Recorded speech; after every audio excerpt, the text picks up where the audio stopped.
joy, lead me to bleed. Why take from me what I most need? Show me what I cannot see. Is it them or is it me? Is it the world or my own heart's there? Search me, God, lay it bare. Then these root is where I start. Open my eyes, remake my heart.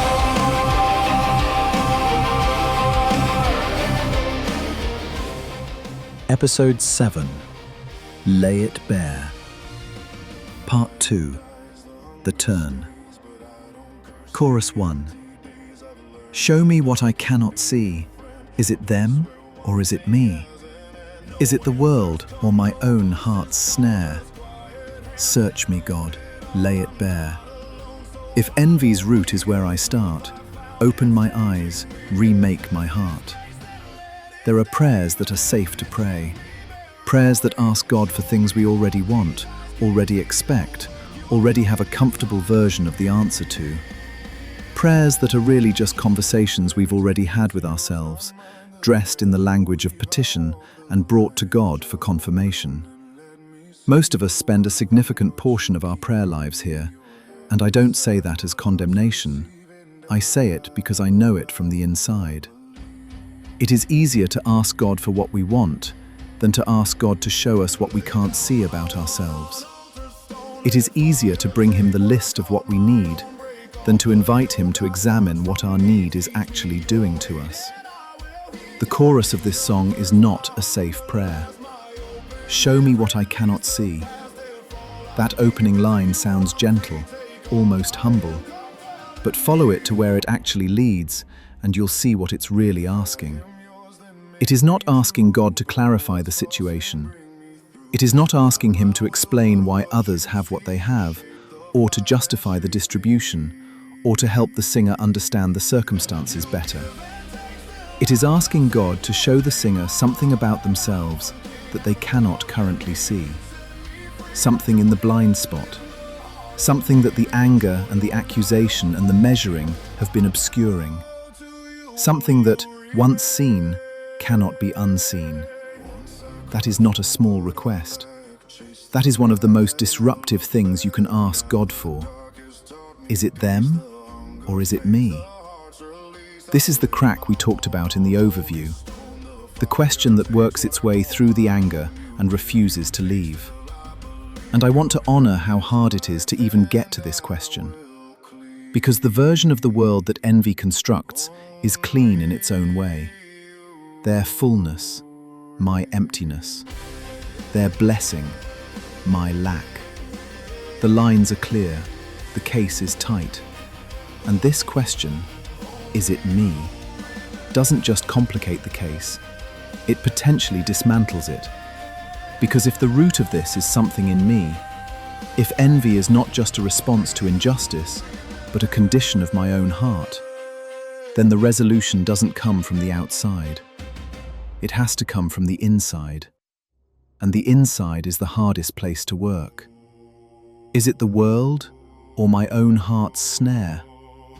A snare is not a wall. A snare doesn't block you from the outside, it catches you from within. You walk into it. It closes around you. And the particular cruelty of a snare is that the more you struggle against it, the tighter it holds. Envy is a snare in exactly this way. It presents itself as a reasonable response to an unreasonable situation. And it is, at the beginning. The pain is real. The lack is real. The comparison feels involuntary because in many ways it is. But over time, envy becomes the thing catching you rather than the thing explaining your situation. It closes around the way you see everything. Every evidence of someone else's blessing becomes a tightening of the snare.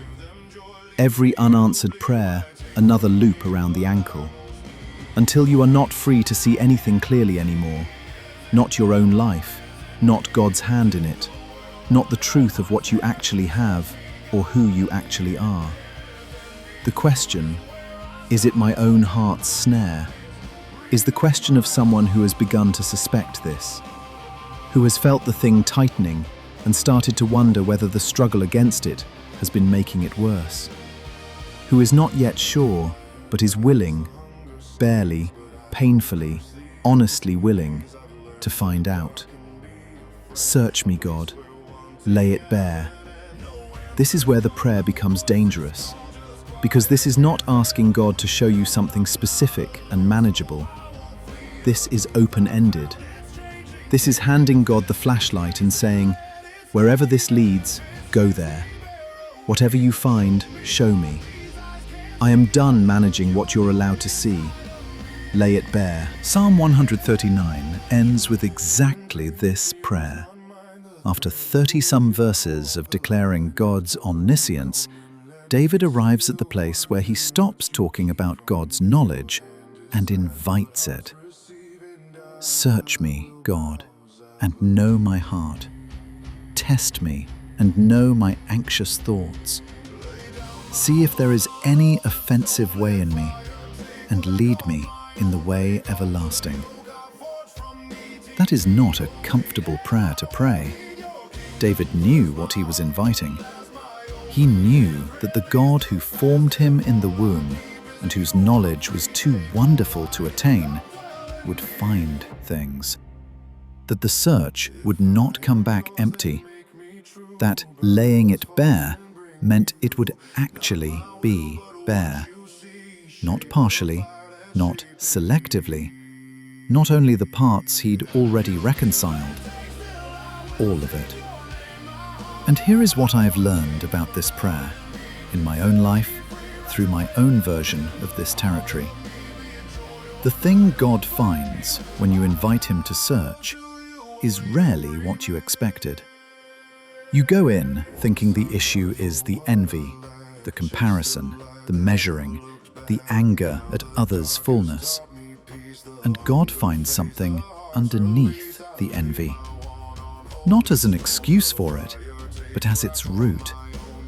The fear, the wound, the question that was never answered.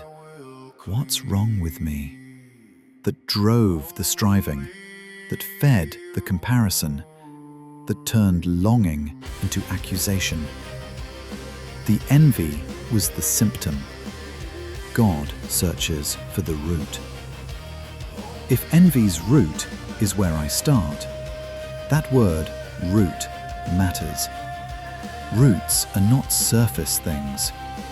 You don't deal with a root by trimming what's above ground. You don't manage a root by being more disciplined about how the branches behave. The root has to come up.